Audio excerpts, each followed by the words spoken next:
এবারে আতিফ আসলামের সঙ্গে জুটি বাঁধছেন হানি সিং। পাকিস্তানি গায়ক আতিফ আসলামের সঙ্গে দেখা করেছেন ভারতীয় র্যাপার কম্পোজার হানি সিং। সেই ছবি শেয়ার করেছেন সামাজিক যোগাযোগ মাধ্যমে। বুধবার আতিফের সঙ্গে ইনস্টাগ্রামে হানি সিং একটি ছবি পোস্ট করে ক্যাপশনে লেখেন, বর্ডারলেস ভাই। ছবিটি শেয়ার করার সঙ্গে সঙ্গে ঝড়ের গতিতে ভাইরাল হয়। এরপর ভক্তদের মাঝেও বিভিন্ন প্রতিক্রিয়া দেখা যায়। দুই শিল্পীর অনুরাগীরা আশা করছেন তাদের নতুন কোনো অ্যালবাম আসছে। একজন লিখেছেন, আদা ট্যাক্স ব্লু আইজ কোলাবোরেশন আসছে। অন্য একজন ভক্ত বলেছেন, যখন সুরের জিনিয়াস র্যাপ জিনিয়াসের সঙ্গে কথা বলে। হানি সিং আবারও সঙ্গীত দুনিয়ায় ফিরে এসেছেন। সম্প্রতি দিল্লিতে এপি ধিলানের কনসার্টে জ্যাজি বিয়ের সঙ্গে মঞ্চ ভাগ করে হানি একটি দারুণ পারফরমেন্স উপহার দেন।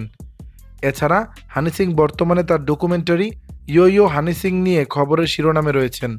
তবে আতিফের সঙ্গে নতুন কী গান আসছে সেটারই অপেক্ষা এখন নেট দুনিয়া। দর্শক, বিষয়টি নিয়ে আপনাদের মতামত জানাবেন নিচের কমেন্ট বক্সে।